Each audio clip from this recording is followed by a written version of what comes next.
តនតិបទិតាសិក្ខាបទទី1បទិតាក៏បីសិក្សាថាអាត្មាអញមេត្តាបិតាបានចិញ្ចឹមរក្សាមកហើយនឹងចិញ្ចឹមមេត្តាបិតាវិញកើតមកជាមនុស្សបើគ្រាន់តែនឹករលឹកដល់អំពើល្អដែលអ្នកដទៃបានធ្វើមកលើខ្លួនមិននឹកឃើញហើយនោះចាំបាច់និយាយធ្វើអ្វីចំពោះសេចក្តីល្អផ្សេងទៀតថាអាចនឹកឃើញដើម្បីសន្សំកពូនក្នុងសន្តានទៅបាន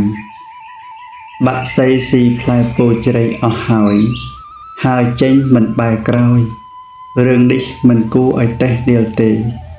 ព្រោះជាធម្មតារបស់សត្វតិរិច្ឆានប៉ុន្តែមនុស្សយើងវិញបើធ្វើរបៀបនឹងពោលគឺមិនបែរក្រោយដោយការនឹករលឹកដល់គុណដែលអ្នកដទៃមានមេត្តាបិតាជាដើមបានធ្វើឲ្យនៅប្រយោជន៍សុខចម្រើនកើតកើនដល់ខ្លួននោះវាគួរឲ្យតេះដៀលខ្លាំងណាស់ព្រោះមនុស្សយើងមិនមែនជាសត្វតិរិច្ឆានឯណាធ្វើបុណ្យដាក់បាតក្រាបសំពះព្រះនៅវត្តគឺពិតជាល្អមានសេចក្តីស្មោះសរសន្សំគុណធម៌ក្នុងសន្តានប៉ុន្តែសូមកុំភ្លេចព្រះនៅផ្ទះព្រះដ៏មានគុណធ្ងន់ជាព្រះអរហន្តគឺមេត្តាបិតាសូមកូនប្រុសស្រីចិញ្ចឹមបីបាច់ថែរក្សាក្រាបសំពះមេត្តាកុំក៏បីអៀនអន់កុំឲ្យក្តៅក្រហាយស្ដាយក្នុងកាលជាខាងក្រោយសិក្ខាបទទី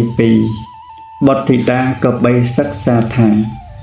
អាត្មាអញនឹងជួយធ្វើការងារឲ្យមេត្តាបិតាដោយសេចក្តីមិនខ្ជិលច្រអូសឡើយសេចក្តីខ្ជិលជាអបាយមុខប្រការមួយគឺជាប្រធាននៃសេចក្តីវិនាសនៅប្រយោជន៍គ្រប់យ៉ាង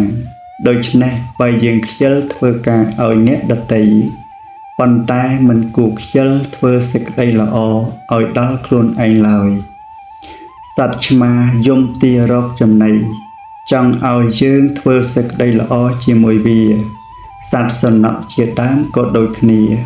ចំណែកខ្លួនយើងវិញតើយំទាឲ្យអ្នកណាធ្វើសេចក្តីល្អឲ្យមនុស្សគ្រប់គ្នាប្រាថ្នាចង់បានសេចក្តីល្អអំពីអ្នកដទៃប៉ុន្តែសូមកុំភ្លេចថាមិនមានអ្នកណាស្រឡាញ់យើងជួយយើងជាងខ្លួនយើងឡើយដូច្នេះយើងត្រូវប្រាថ្នាសេចក្តីល្អគ្រប់យ៉ាងអំពីខ្លួនឯងការបម្រើអ្នកមានគុណ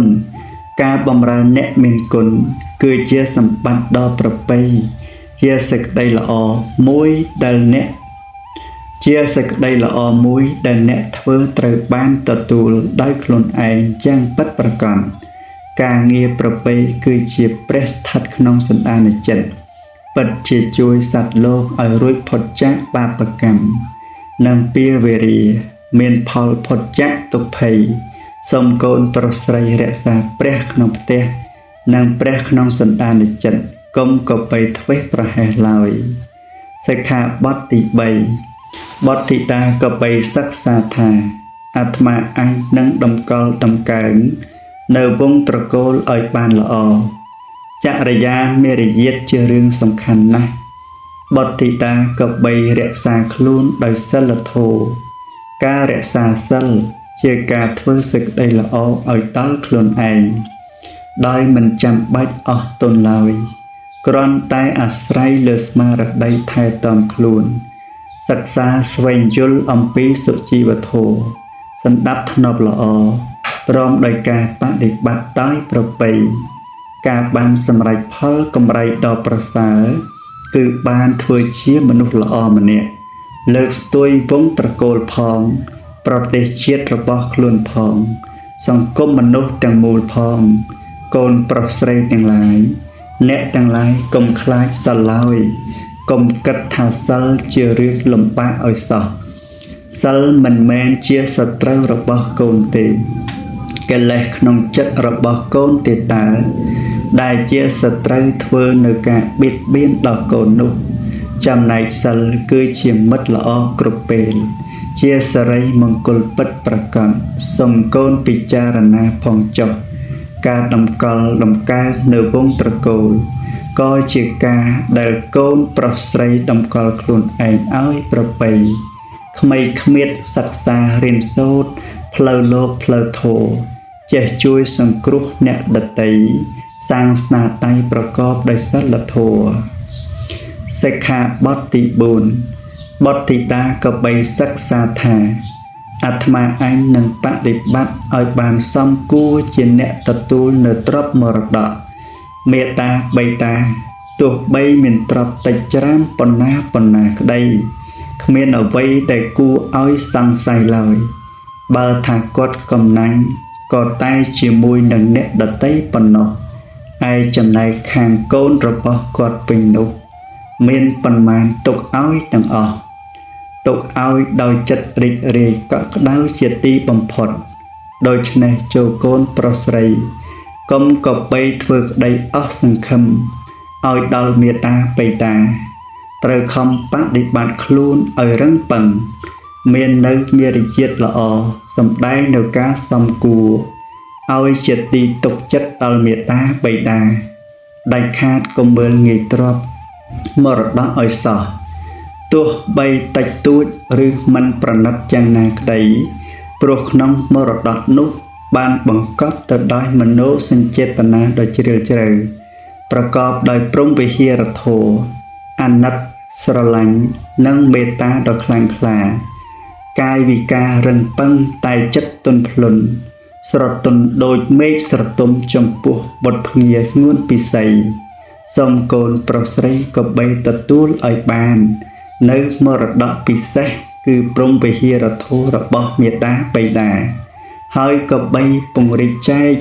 ឲ្យដល់ជនដទៃដោយក្តីមេត្តាករុណាធំទូលាយបន្តិចម្ដងសិក្ខាបទទី5បុត្រធីតាក៏បីសិក្សាថា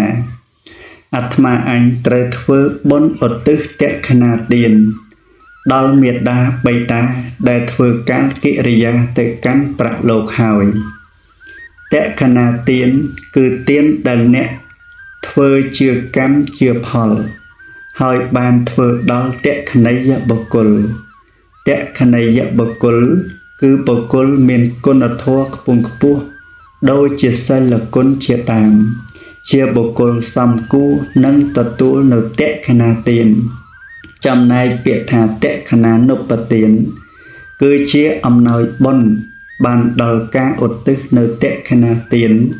ឲ្យដល់អ្នកដែលទៅកាន់ប្រលោកការធ្វើបុណ្យឧទ្ទិសឲ្យអ្នកដទៃ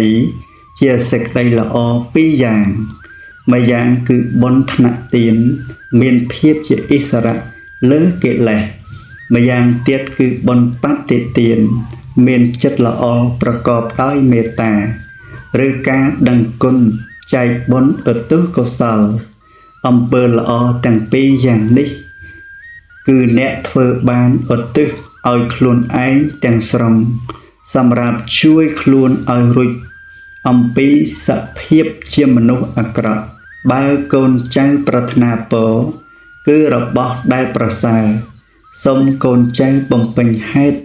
បានដល់កុសលឲ្យសមគួរដល់ផលទើបអាចទទួលបាន